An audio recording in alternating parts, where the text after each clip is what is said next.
When evaluating a limit like this, we can't just plug in the negative infinity in for x because we end up with an indeterminate form. We can try the L'Hopital's rule, but in order to do that, we have to turn this into a quotient. Which brings up the question, do we make x or e to the power of x the denominator?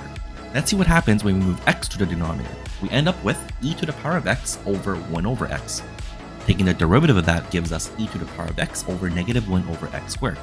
And once we plug in the negative infinity into the x's, we still end up with 0 over 0, which is another indeterminate form. So now let's move e to the x to the bottom. And then differentiating that gives us 1 over negative e to the power of negative x. And if we now plug in negative infinity in for x, we end up with 1 over negative infinity, which is equal to 0, and that's our final answer.